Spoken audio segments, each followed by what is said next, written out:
tonight will go because we are having some technical difficulties, so please, I hope you will bear with me. I don't think that's me. No, okay. Welcome to the Hopped Up on History series tonight. We're going to be taking a ride on the Mount Beacon Incline Railway. Come on in. It's a little tight tonight, as it always is here. You are such good sports, and I'm so grateful to have such a nice turnout. Let's try to get through the presentation, and then as time allows, any of you who have any memories of the Incline, you can share them afterward. Let me first begin with those of you who know I have to have a commercial message, right? I hope you'll join the Beacon Historical Society. I have copies of our most recent newsletter. It's just thrown in the mail here. Take one with you. Here's a copy of our great book. It has 1,000 photographs and 38 years of newsletter articles in it. I have 2 copies of those for sale tonight. We have a great program now for anybody in the Beacon City School District whose home or business is 100 years or older can purchase one of these plaques. And I have those forms here. And you should all have a little green 50/50 or door prize ticket, right? And we'll draw that at the end of the night tonight. We have 2 items as our door prize ticket. So who's ready to get this party started? I will say that if you need to get up and go refill your glass, please just do so, right? And if someone around you needs to get up and go refill their glass, please just move and let them back in again. At one point, the brewery had asked, could we take a break midway? And I said, no, let's just go through it, right? So let's just be courteous to each other if you want to head out and go get another refill. When you're coming in, some of you had a chance to see some footage up on the screen, and that is footage in the Library of Congress from 1902, the year that the Incline opened.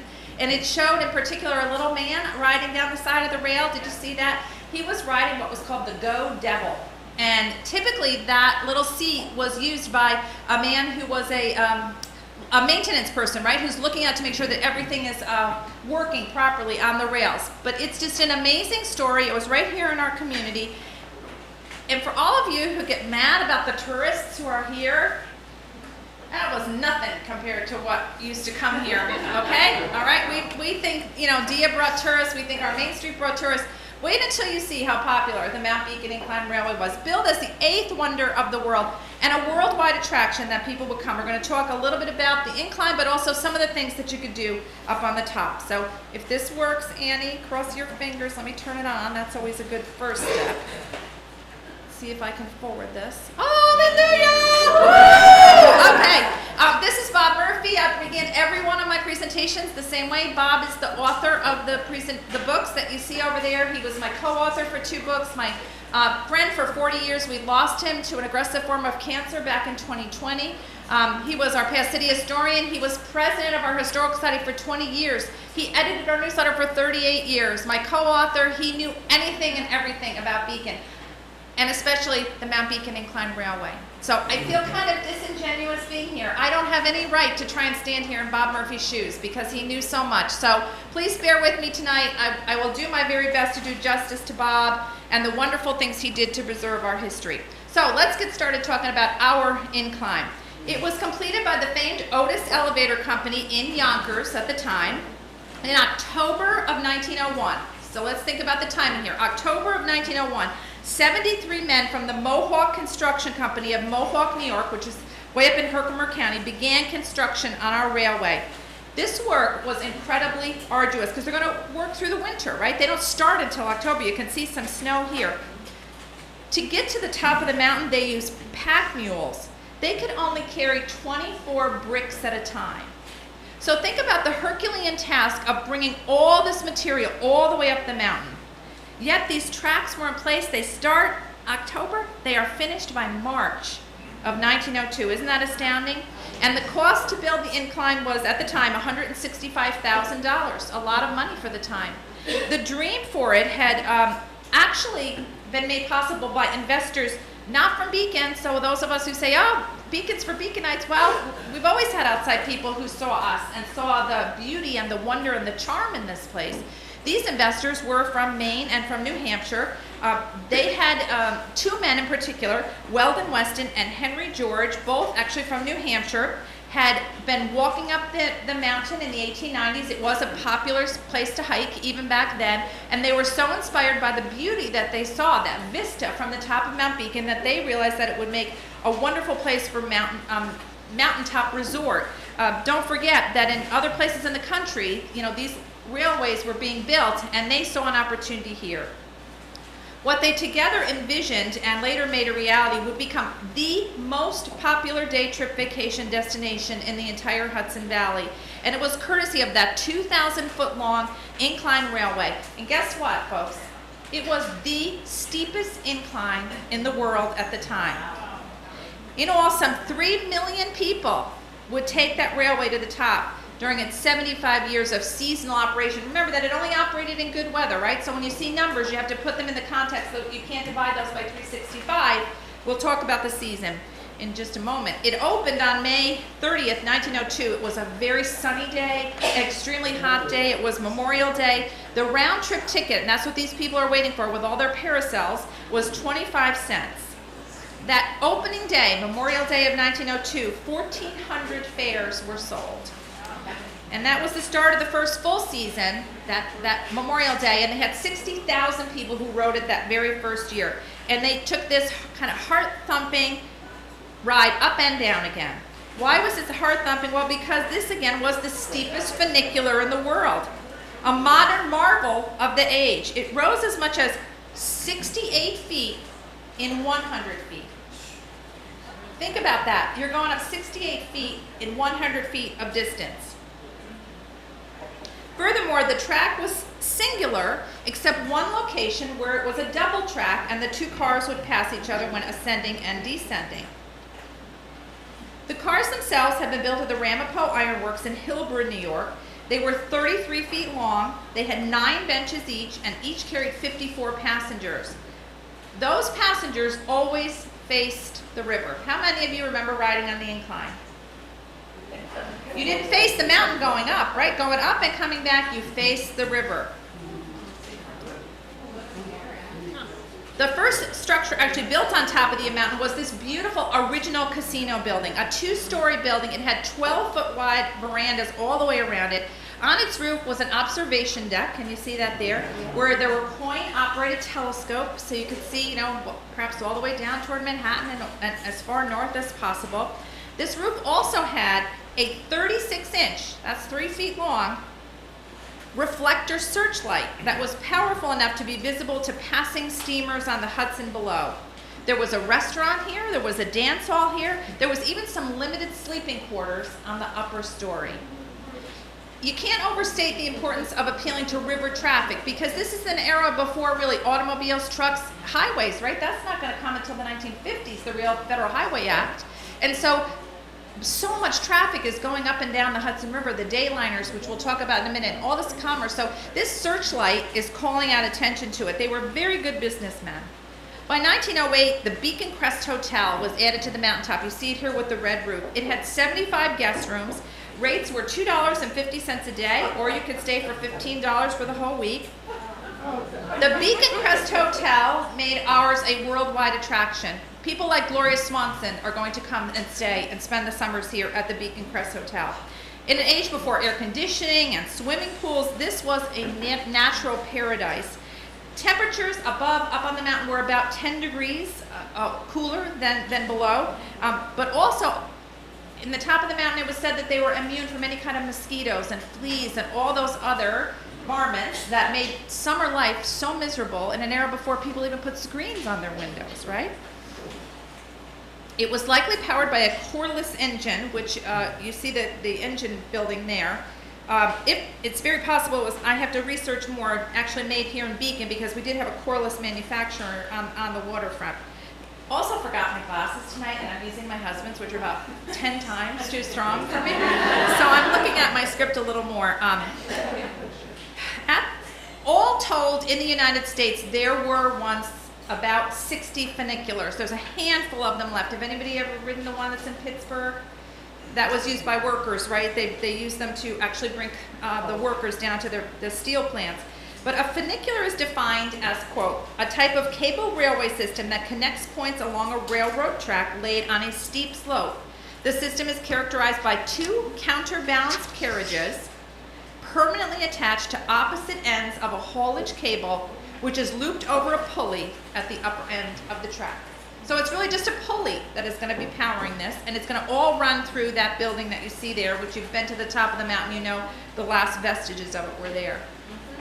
Otis Elevator had designed the system where the car coming down, held by a hoist cable from the powerhouse, was perfectly counterbalanced with the car that was going up. It was critical that they were going to counterbalance each other. The cars met at that single location, each car switching briefly to its own track and then returning to the main line. Remember, for most of that line, they only had one track. That cut down on expenses, that cut down on maintenance. It was only one time that you passed the other car. Each car, however, did have a special braking device which released a set of steel jaws to grip the guardrails and stop any runaway. But you should know that in 75 years of operation, there was never a major accident on the Mount Beacon Incline Railway. That's an incredible accomplishment. Even with the incline, the building of the Posh Hotel on the top of the mountain in 1908 was no easy task. Every board, every stone, every bit of plumbing, every stick of furniture needed to be transported up the incline, up the trolley, then offloaded by hand at the powerhouse and carted several hundred feet to the construction site adjacent to the existing casino. Contractor Edward J. Cox and his carpenters began work on the hotel in May of 1908. Amazes me the way these people work. May of 1908, they start. By mid-July, with work still to be done on the upper floors, 5 rooms on the first floor were occupied by the first guests from New York City. Imagine that. They start in May, and by mid-July, just really weeks later, and they're able to accommodate guests. The season on top of Mount Beacon really only lasted about 150 days, from May until mid-October. Average ridership in the good years, anybody want to take a guess? It was about 90,000. So that averages out to about 60 passengers a day, again, because it's such a short season. The main room of the hotel, they didn't have that either. Oh, now multiple. Go buy a lotto ticket. That's got to be a lucky sign. The main room on the first floor, so that's the casino building over to the right, the original casino, and then the hotel here on the left. That main first floor had a large fireplace that was built out of rough stone that they gathered on top of the mountain. All of its furniture, exactly for the times, mission-style oak with wood trim stained to match. Outside there was a grand veranda that you can see there with colonial posts. The roof of the hotel was made of metal. It was painted red. Now, no cooking was ever to be done inside this building because they would get their meals nearby at the casino. And, as you'll see later, they made the mistake of believing that the hotel was fireproof. It was not. It was, however, heavily promoted, and it was popular, especially for the New York City area. So, Paulette, you're right in front. You asked for this. No, it said no. Nice and loud now. Can you read this here? No, for I me? can't. You can't. Okay. Even with my husband's glasses on, I can read it. This fine new hotel, lately open to the public, is situated on the western crest of Mount Beacon, 59 miles north of New York City, overlooking Newburgh Bay, and is reached by the Mount Beacon Incline Railway. From its broad veranda, some of the finest views of the Hudson are to be obtained. So they start really now, they're good businessmen, to promote this hotel and its availability. Tens of thousands of tourists would travel up the Hudson, many of them by steamboat. Sometimes they also came by rail. Some would need to exit at Newburgh, if they did, to take the ferry across. For others, it was a more direct trip off of a steamer. One was the Homer Ramsdell, a steamer that had been built in Newburgh at the Marville Shipyard in 1887. The Ramsdell schedule on the day line was to leave the Franklin Street Pier in New York City at 9:30 a.m. So if you got on the steamboat at 9:30 a.m., you docked at Fishkill Landing at 1:30, and you returned to the city from Long Dock, our waterfront, at 6:30 that afternoon. Once, it set its record, with 580 passengers bound for the mountain on a single day. The steamboat company arranged for close connections with the Fishkill trolleys and the Incline Railway, so passengers really had very little delay once they got here. They had it down to a science to get them to the top of the summit. The company's ad read, quote, "A whole day's pleasure in the open air, music and a good restaurant aboard." This is talking about the steamship, with lunches at moderate prices. No bar, just the trip to pass a delightful day. Bring the boys and girls too. Only quiet, refined people for companions. All of your ancestors, folks. So once they either came by rail, you can see the trolley down there. What's it say there, Paul? You can read that. What's it say in the front of the trolley car? The Mount Beacon Picture Night. around Mount Beacon tonight. There's a dance at Mount Beacon tonight. So this is all gonna be happening at our waterfront. They're either gonna come by rail, they're gonna come by ferry, come by steamboat directly, and they're gonna get off and they're gonna look for that trolley. The final piece of transportation was indeed that trolley ride that would take them from our waterfront to the base station at the foot of Mount Beacon. And I think everybody knows kind of where the base station was, right? I shouldn't assume that. Across, really from Bob's Corner Store, the most important landmark of Beacon, Uncle John, the joker, yes. It was about a 15-minute ride to take the trolley from the waterfront. And in order to open up the incline, the streetcar company had to add about 3,500 feet of new trolley tracks, which is about 7 miles, to get to the base of the mountain to accommodate them. And this new route took passengers up through Washington, through Prospect, and through Vail as it wound its way through the villages. In the first decade of the 20th century, Americans had essentially recovered from the horrors of the Civil War. They now had more time, they had more disposable income than ever before. Agriculture, which had been our nation's primary employer, was being replaced by industry. Americans at the time, earliest years of the 1900s, were more male than female, and they were young. The median age in this country when the railway opened was 23 years old. Today it is 39. And furthermore, about 1/10 of the US population lived in New York City. So it's easy to understand how an affordable and easy to access, because they made all those connections flow for everybody, would flourish here and would attract snappy dressers like these young men who are making their way to the top of the mountain, surely to look for the beautiful local girls who will meet them. They surely found a wonderful time on the top of Mount Beacon. Isn't this just such a beautiful image? Summer evenings at the casino could attract, the casino alone, they would not staying at the hotel necessarily where the 75 rooms were, but the casino alone, as many as 1,000 people would go up on a summer night to enjoy the casino, go up the incline, and then down the incline in pitch darkness. And though we complain about the sound of music at parties wafting across the Hudson River these days, I have to imagine that our predecessors probably heard quite a bit of noise from above in the busy decades, really right up until the 1960s. On Wednesdays and on Saturday nights in the summer, the lights on the Mount Beacon Railway would blaze brightly well past midnight. The ribbon of lights along its tracks, can you see it there? And the bright glow from the casino dance hall and the Beacon Crest Hotel on Mount Beacon Summit lit up the night for miles up and down the Hudson River. Can you see up on top there's the Mount Beacon sign? See it? There, MT, Beacon, all lit up, right? Face the river, again, for that traffic, on the veranda roof, illuminated letters that were 10 feet high and 6 feet wide.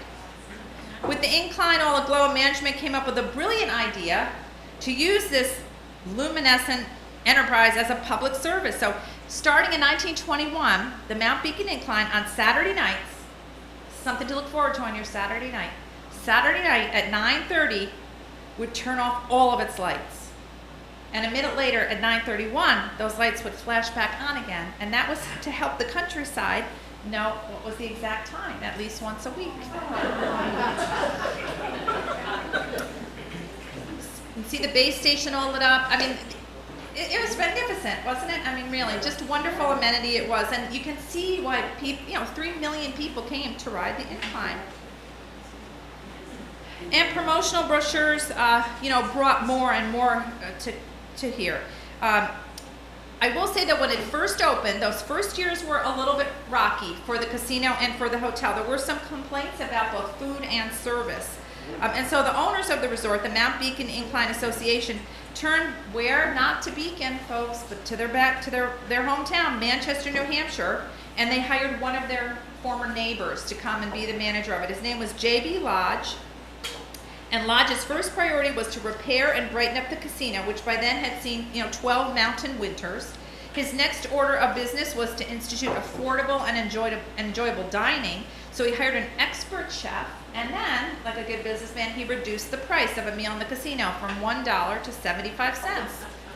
Furthermore, he guaranteed that the food you had on the top of Mount Beacon would be equal in quality and quantity to any first-class hotel in America.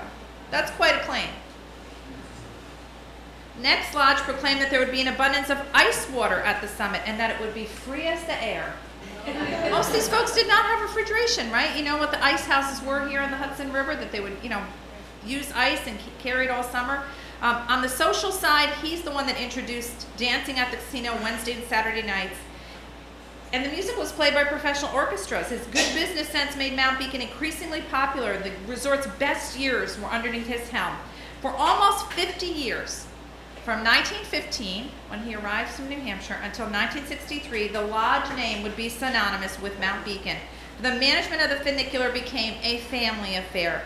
He ran it for almost 30 years, and then his son took over for the next 20, J. Meredith Lodge. Both of whom made sure that if you took that incline ride up the side of their mountain, you were going to have plenty to do. For example, there were the famous burro rides.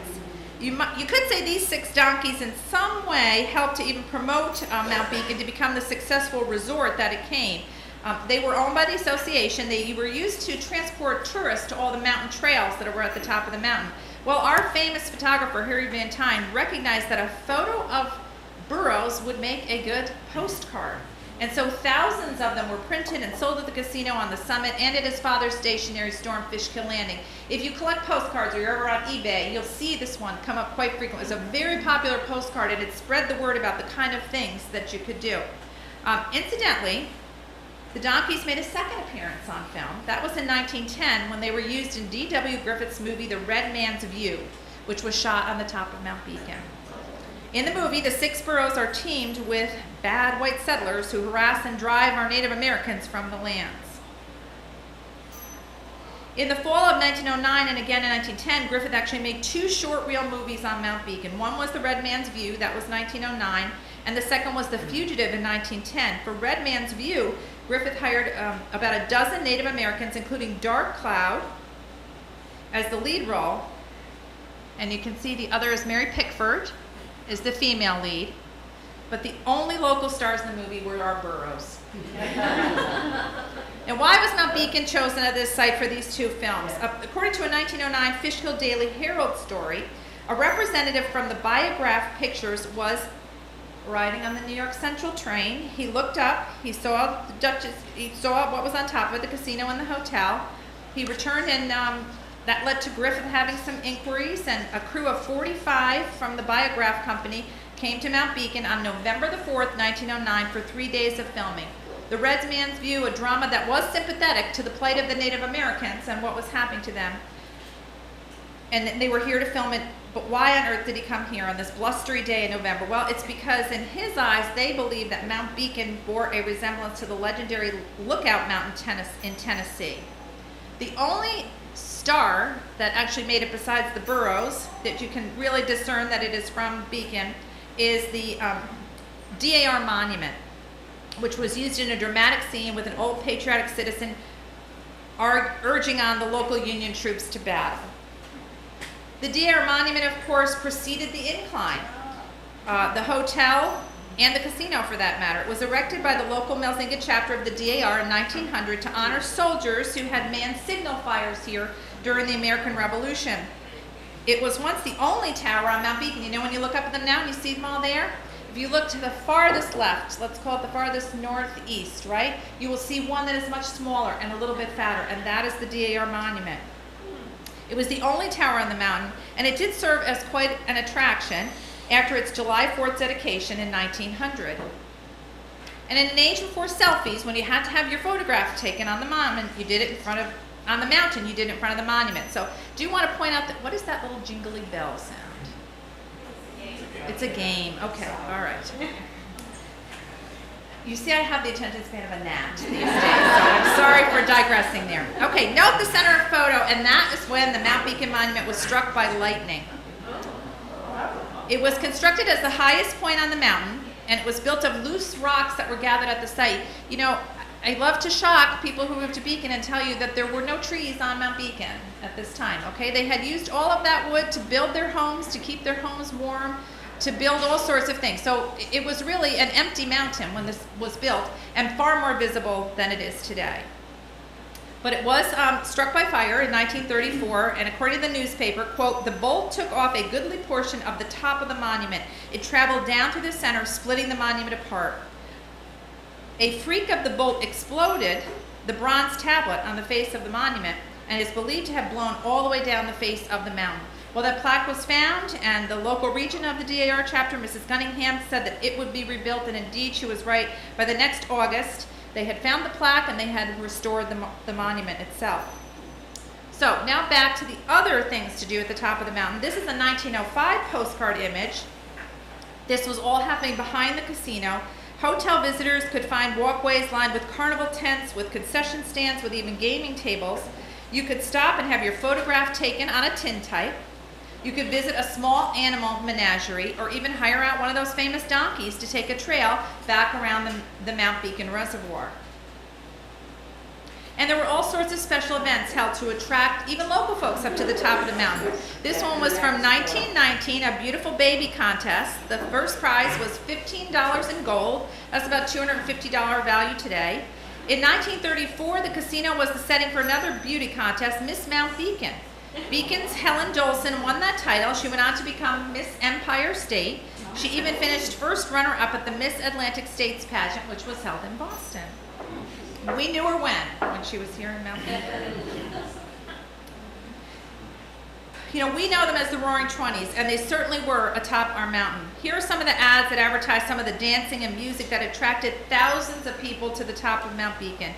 Seriously, can you imagine what a good time that was? You took the incline up on a beautiful summer night, you danced, were there with your friends, you saw the beautiful views. If you've ever been up on the mountain at night and you look up and down the Hudson River Valley, what an amazing experience that must have been, and I really envy people who had the opportunity to enjoy it. The ability to ride up and down the mountain also meant that people could actually live on the mountain. Here's a postcard that shows one in the upper left corner, Howard's Cottage. In its heyday from the early 1900s through the 1920s, a cottage colony on Mount Beacon was bustling. It was a seasonal community of about 20 families. The Incline Railway had made possible cottage life on the mountain, delivering everything from lumber to build the cabins to their groceries, which came up. Here's a better view of that cabin, Frank Howard's cottage. It was located closer to the reservoir. It was the furthest one from the incline. And then what's called Howard's Path, which led back toward the casino, had a string of cottages that were built on both sides of it. It's about a half a mile long. And if you go up there today, you may actually see some remnants of some of the cottages that were there and where the path once ran. Again, they were coming here because it was so much cooler than the city below. And they could also take advantage of the amenities that were offered at the hotel and at the casino. You know, their entertainment and meals and things like that. Hikers can still walk along Howard Paths and see the collapses. Now, each of these cabins, it's amazing, right? What was up there? Many of them took very clever, very whimsical names, such as one woman from Brooklyn who named hers Up Higher. And not to be done, her daughter named hers Camp Up Enough. Okay, that was by her daughter.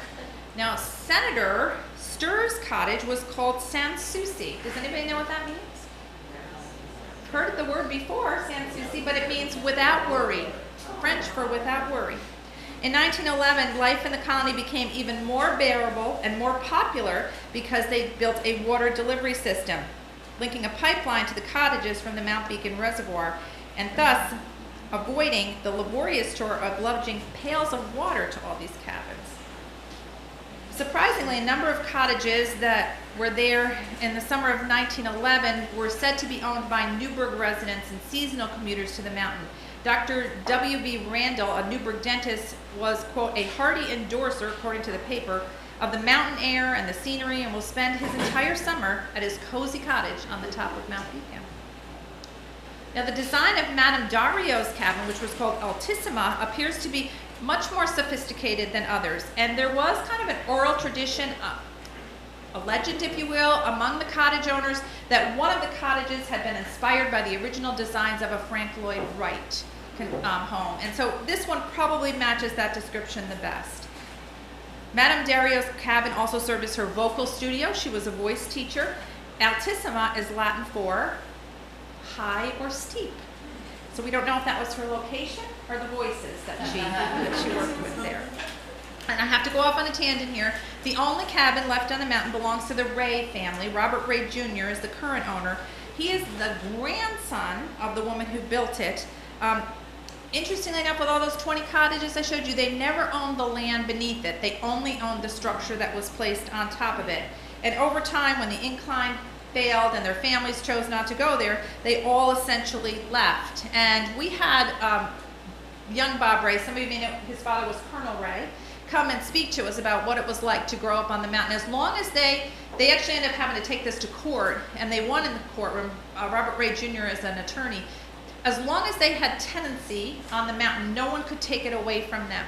So I believe for years, if you looked in the phone book, you would find a listing for Ray, Robert, Colonel, Mount Beacon, New York. They had electricity, they had a phone, and the family would come up here and spend a certain amount of time. Colonel Ray, the father, was actually severely injured during the Korean War, and his wife and her 3 small children came up to the mountain and lived here for the summer so that they wouldn't lose that tenancy, even though he was recuperating in a hospital somewhere in the Middle East. That was a tangent. I'm sorry, those of you who come know that I like to go off on those. So it's an amazing story about how they won the right to stay there. It is easy to see why the Rays and so many others fought for the right to stay in the mountain. Times would change, but this view remained majestic. This is an image from the Library of Congress. But as beautiful as it was on top of our mountain, tragedy would strike in 1927, when the original casino and the Beacon Crest Hotel would be lost to fire. And fire was the bane of all the great mountain houses that lined the Hudson River Valley at the time. More than 700 people had enjoyed a warm, humid day on the mountain that October the 16th. But just as the last patrons got down to the bottom of the incline, the fire broke out in the casino. The siren at Maze Hook and Ladder awoke the community to what the newspaper called, quote, a spectacle gorgeously awful to behold. While a bucket of brigade of firemen went up the incline, they were able to save the powerhouse. The hotel and the casino were a total loss. Imagine what it looked like to look up there and see that, instead of those great Mount Beacon lights that you were used to looking for to check your time on your watch. Well, Manager Lodge vowed that he would rebuild and that he would open next year and service would be better than ever. Naysayers said that was bravado, but the new, bigger, very different looking casino opened April the 22nd, 1928, the next year. Imagine it burned in October, this one opens in April of 28. The building was more hulking in its appearance, not as lovely as the first casino, but it was definitely bigger. It was now 96 feet by 108 feet. And Lodge pointed out that meant more room for dancing, for dining, and for sightseeing. Also, an added attraction to the visitors at the time in 1928 when they reopened was the arrival of the radio station WOKO, which had a signal that fed about 200 miles in all directions. It even had its studio located in that new casino. The station was called The Voice from the Clouds. So I don't consider that a big improvement to the aesthetics of the mountain, right? But during that winter and spring of 1928, just about 18 months, the Mount Beacon Incline Railway had been raised from the ashes. It had a new face and a new outlook, and that was a feat almost as amazing as its original construction had been. And the tourists, ladies and gentlemen, continued to come. For years, this cannon was displayed behind the casino on Mount Beacon. The 2-inch gun was made locally, for those of you who came to your Maiden Beacon presentation, at the Fishkill Landing Machine Company, which made ammunition during the war. The gun's carriage was built with funds raised from subscriptions, and the gun itself was presented to the city of Beacon, the new city of Beacon, by the Howland Post of the Grand Army of the Republic, that's the Civil War veterans, in 1916. That gun was given under the condition that the city would take possession of it and be responsible for it. But at some point, it ended up on the top of the mountain, and at some time, it disappeared, and we still don't know its whereabouts. We've heard rumors that it might be in someone's backyard, so if it's your neighbors, please let the city know that you found their cannon for them. And the incline still continued to bring passengers to the top of the mountain. It would lull, of course, like everything else during the Great Depression in the 1930s, but it bounced back to life in the 1940s when it was the last operating incline in the entire Northeast. So if you wanted to ride it, this is where you came, folks. The last really strong year was 1949. They had about 50,000 fares that were sold that year. And again, given that short 150-day season, that's about 300 visitors a day still coming, 1949. It was still a tourist attraction in those decades that followed, but the automobile and airplane travel are changing the way people are vacationing and traveling. For example, a lot of them are now in the 50s and 60s are going where? To the Catskills, right? Because they have now automobiles that they can drive there to the Catskills. So this means fewer and fewer people who are going to come to Mount Beacon every year. Yet the mountain does continue to be a very special place for local residents. For example, this is an amazing story, I think.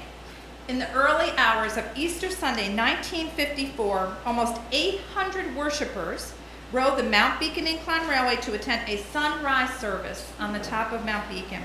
Bus and trolley transportation have been provided free of charge. The service, scheduled to begin at 6:30, actually had to be delayed because the turnout was so great they couldn't get all of them up to the top of the mountain.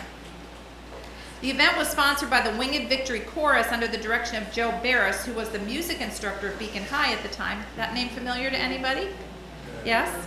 The service took place outside on the open grounds right behind the casino, and you can see the very large cross that they erected there. So, pretty remarkable, don't you think? And you can see the singers there. And locals, of course, continued to come. Now, Annie, assume your position. Let's see if this works, folks. This is a home video that you can find on YouTube. It was taken by the Haas family in 1957. So let's hit, here I go, I'm going to hit enter, and now hit that play button for me. I don't know if this is going to work. If it does not, you can find it on the internet at home yourselves.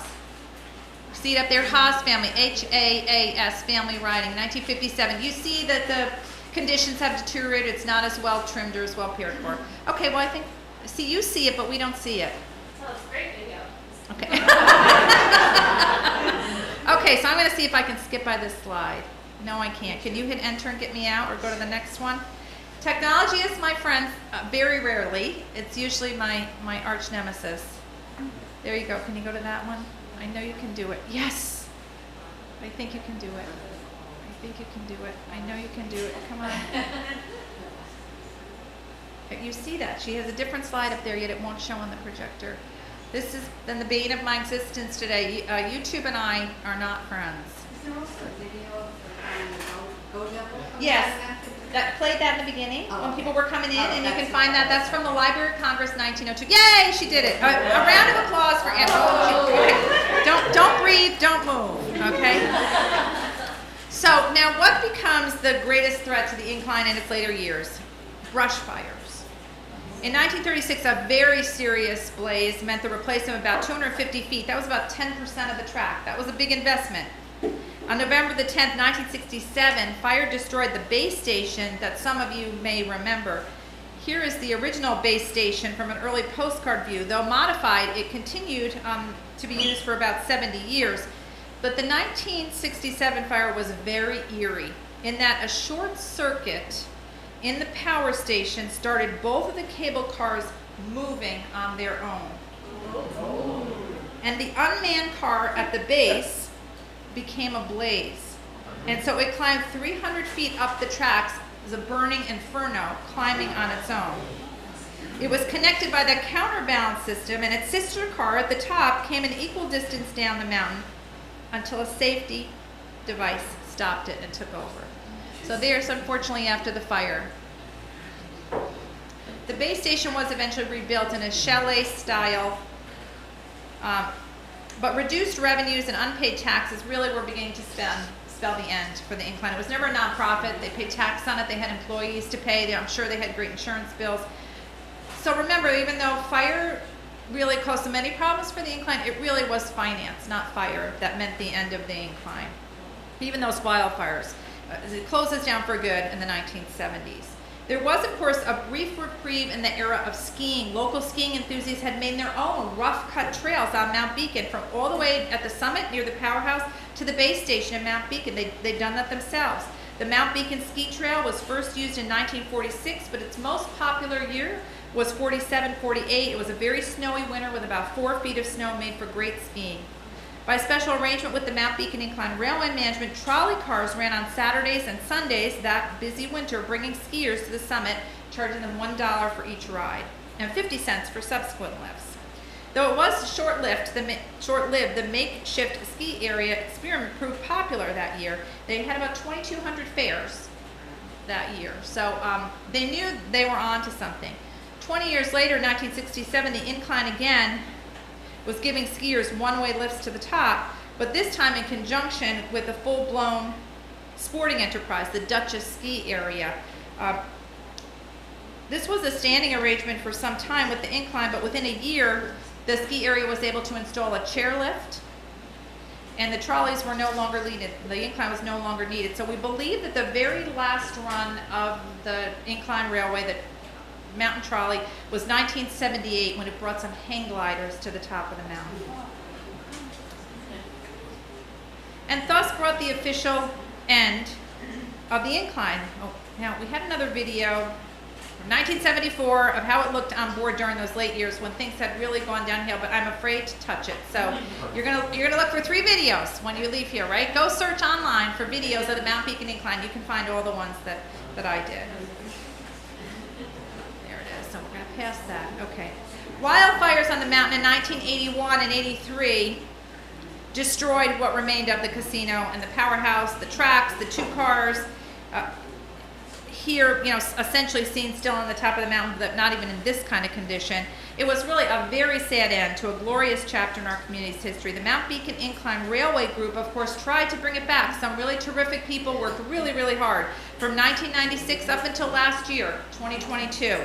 But they have now since disbanded, and our Beacon Historical Society has assumed a mission of trying to tell people from Beacon and elsewhere about our Incline, and that's part of our passion now for Beacon's story. So thank you so much for your attention, and I'm sorry about those technical problems. I do want to tell you that you can learn lots more about the Mount Beacon Incline Railway by purchasing a copy of this book available on our website, Along the Mount Beacon Incline Railway.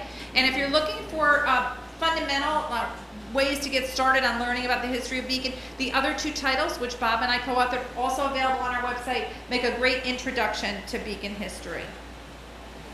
So, it was a little faster than I thought because we didn't have videos to play, folks. Well, it's 7:45. So with that, where's my husband? Can you turn on the lights, honey? How about a round of applause for my long-suffering husband?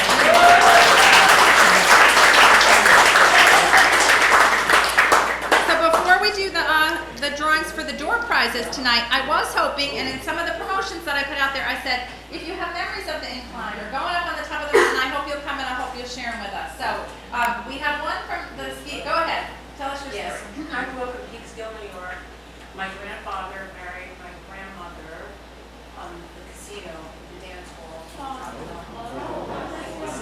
pictures and everything. And, my dad was in the Army, and I skied since I was 3 years old. So, of course, Peekskill High School, every Tuesday night at 6 p.m., the bus left, we went up to Mount Beacon. Right? And did night skiing. I was chairlift night skiing. But in 4th grade, I was in day camp, and we said, oh, we're going to go to Mount Beacon, we're going to take the trolley up there. We were all excited. We get to the top, and they say, the trolley's broke. So we had to walk down. In the night. I'll never forget.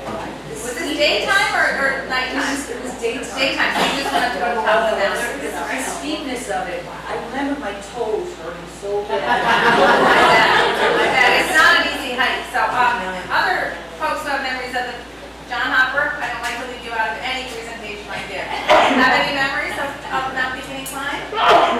No, I was up there a few times. I like the casino, the latest one, with the big open bay windows, Yeah. the periscope telescopes. Now, did you used to hear the mountain on Wednesday and Saturday nights? Did you hear it? Did it spill down into the city below? Noise? Well, you could, back in the 40s, when I was very young, you could see the trolley cars going up the mountain, the lights all along, and the casino lit up, and people talked about what fun it was to, go to the dances up there and everything like that. But, An amazing attraction here right in our community. So anybody else? Judy, is your family? I mean, I only rode the Incline once, I think, but My parents used to ride all the time because they loved to go to the casino and dance, so they would go frequently and, ride up, ride down. There were many stories of them. My mother mostly. Yes, I hope I can answer it. Well, the word casino to me always implies gambling, but you keep talking about dancing. No, it was not a gambling casino at all. I should have looked up on, for the literal definition, particularly 100 years ago. That was just a place where people would go. Like the Canfield Casino in Saratoga was also not necessarily a gambling establishment. It was a gathering place, a party place. So I guess maybe a glorified term for kind of like a bar, maybe, like, that's my interpretation. But yeah, no, it's not a gambling casino, and it never was in either incarnation. Yes. I have two questions. One, how long did it take the trolley to get up? About 4.5 minutes each way. So 4.5 minutes up, 4.5 minutes down. And don't forget, you're facing the river, and you're going 68 feet every 100 feet. You're going up. Like you were falling out of the car, right? Right into the base, like where people buy their tickets. Is that Bob's Corner Store? No, Or it's is that across. further in? It's further Okay. in. Yep, but I think there's housing development on the actual property itself that was built, I'm dating myself, here 20 or 25 years ago, so it's new to me and Beacon, but, it's, so you know where Bob's is here? Yes. It's kind of over here. Oh, okay. Yeah. Where that street is, I think it's maybe a cul-de-sac up at the end, maybe up in there. So, yes. With all the development going on, why don't they try to bring the Mount Beacon Incline back? Well, we had great volunteers and people, wonderful local people who gave so much of themselves to do just that. And as I said, from 1996 until just last year, they tried every avenue they could, from getting federal and state funding to doing local fundraisers. But, they also, and I should have mentioned, the property itself is now owned by Scenic Hudson, for those of you who should assume that everybody knows that, right? So you can hike it, you can go up there, and Scenic Hudson is great about opening it up. Scenic Hudson wants a willing partner, from what I understand, to restore something up there, or at least to have a very environmentally friendly visitor type experience up there, so you could see what it had looked like. But again, they just couldn't get the funding off the ground for it, which is regrettable. So they had a rather extensive collection, and they had a healthy bank account. And through the Community Foundation of Dutchess County, we agreed that we would take those resources over and continue to tell the story. That's part of why I'm here tonight, to make sure that we as a community share the story of the Mount Beacon Incline. Everybody that has discovered Beacon and thinks it's so wonderful and so charming, guess what? It's been like that for 100 years. And if we don't all know these great stories, you're going to lose that sense of community, what makes that magic happen. Maybe any other questions, comments? Some of you folks must have written it. I did.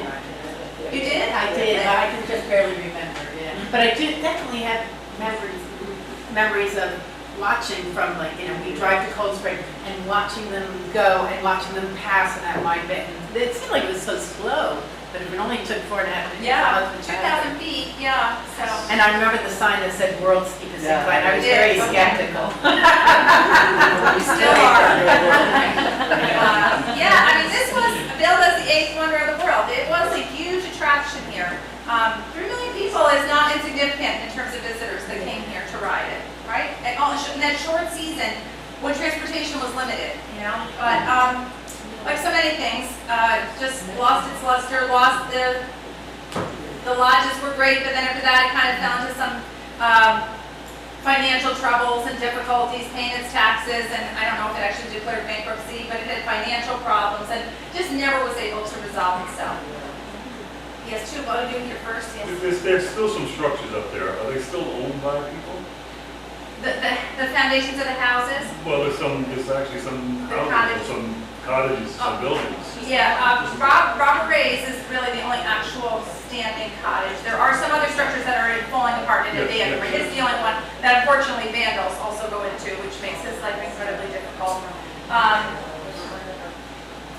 Can I go off on a tangent? Okay, all right, just a really brief one. So Robert Ray, and maybe he's watching, I doubt it, but again, Robert Ray's father, who was my friend, who was just an amazing individual, service person, and I attended his funeral his son, Robert Ray Jr., was appointed the special prosecutor in the Bill Clinton, Monica Lewinsky case. So he replaces Ken Starr. So he's a successful lawyer, and he's not gonna let this fight go without a fight. When they're telling him you need to go, they told all those people you need to vacate your homes and leave these structures because you don't own the land underneath. The Rays refused to accept that, and they do take it to court, and they win. And that's why he still has to go and establish that tenancy to prove that they still use that structure that their grandmother built. She was, I believe they were from Brooklyn originally. This was her summer vacation place. She dreamed of having a home up here. She saved her whole life to build that house, and they refused to give it up still. So they still have electric and some They sort of utilities up They there? do, but unfortunately, vandals do get in there. You saw some vandalism on the side, and that's his biggest problem, really, is vandalism. He only comes up once or twice a year. He lives in New Jersey. He's a very successful attorney. And we're fortunate that he is that person, right? That's an attorney like that would fight for it, because otherwise they would have been like the other 20 families that walked away, and that's what you see left, the abandoned properties. So yes, you had a question, sir? Oh yeah, I was just thinking with all the people coming just for the railway, were there other things at the base of Mount Beacon that became really popular? Not or did really. people just come and then Yeah, went back? there were some hotels like Neville's Mountainside Resort, a few little inns and things that were there at the foot of the mountain. But I'm not going to say, this was a machine for the most part, right? As I was trying to explain. But the ferry boats got into the landing, the trolley car picked them up, the trolley car brought them up, they went right up, they came back down, they had to follow that train, that ship to get back to New York at night. So in that era, they didn't have probably many spare seconds to even support a local business on Main Street. In the later years, people would come by cars. There was parking at the foot of the mountain, right? You parked there. When I first came to Beacon in the early 80s, I came upon this couple, and they were probably 85, 90-ish, and she was crying, and they had either, I don't think they were married there, but I think they'd come there on their honeymoon and stayed in the hotel. And she was just so shocked that everything was gone, not even the incline. So for some people, it was a really emotional, passionate part of their life. Like, your grandparents get married there, meeting there, right? Paul, that's ancestors, I'm sure, dancing the night away there, Right? My mother. There you go. My mother, I know some of my mother used to talk about it. Yeah. It looks scary from down, but I Especially- guess. I'm sorry. Wasn't there a ski lodge?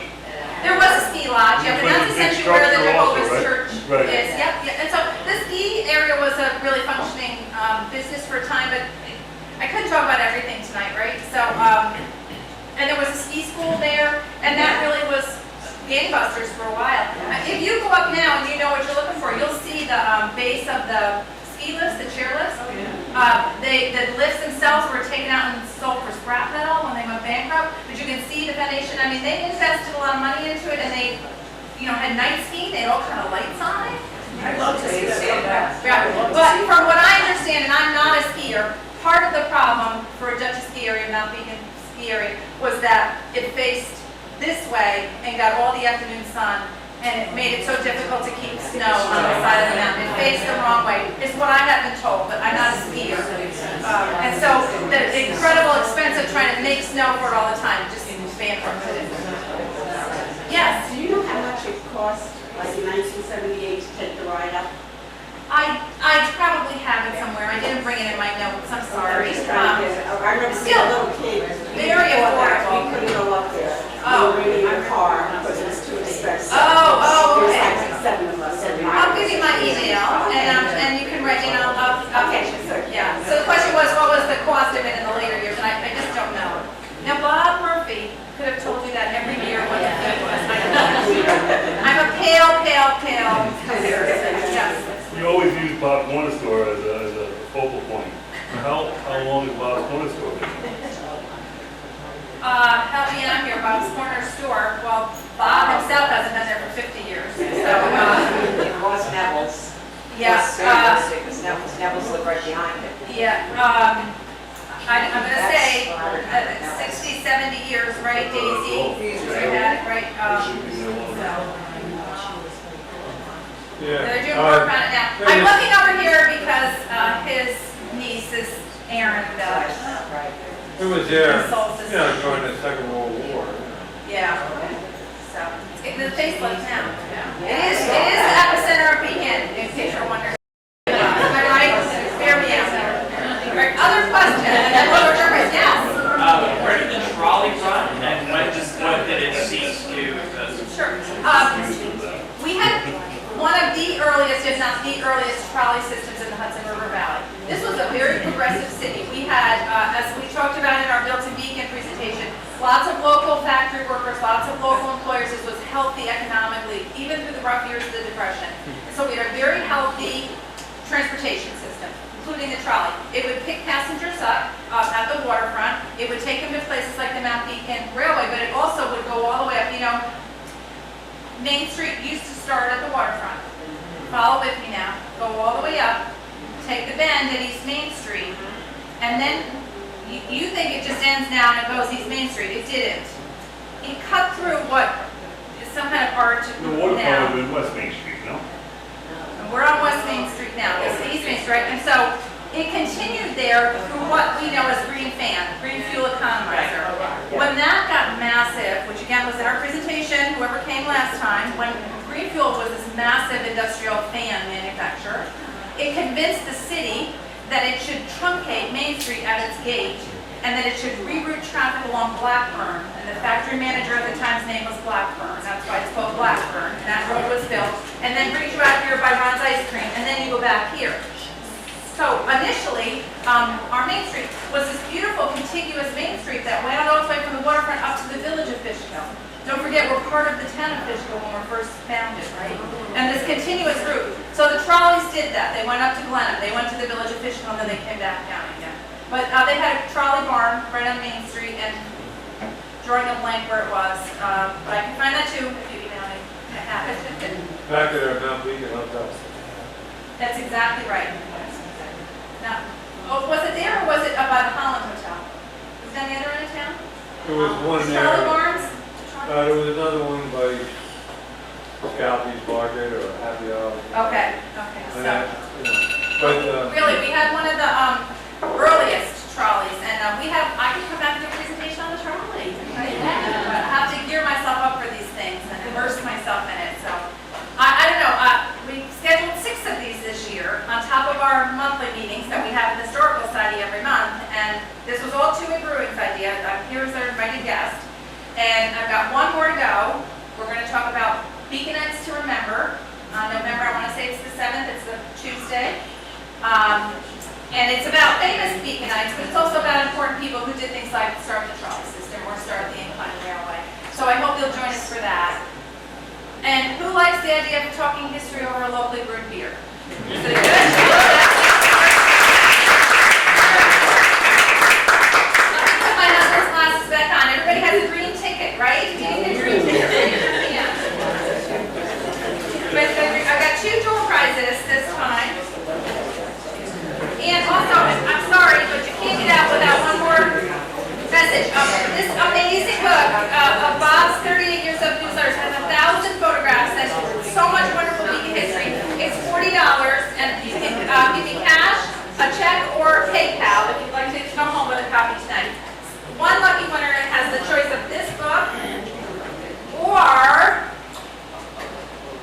we've got 2 prizes tonight: a Beacon Diamond Jubilee plate from 1988, showing the Mount Red Homestead, Mount Julian, and the Howland Center. So, who was here in '88? Right? So, that was a good time in '88. So, with that, first winner will choose either the book or the plate. Anne Marie said you were my helper. Oh, it's okay. I'm in a row. Okay. First choice, 078. Last 3 numbers are 902. Would you like the plate or the book? Okay, excellent. Now, don't sneak out. I have to take a picture with you. All right.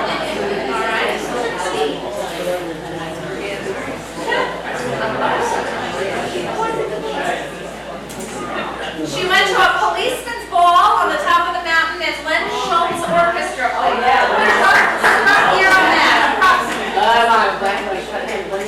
Everybody was drunk, comes down to Charlie. What is That was bad. Next time you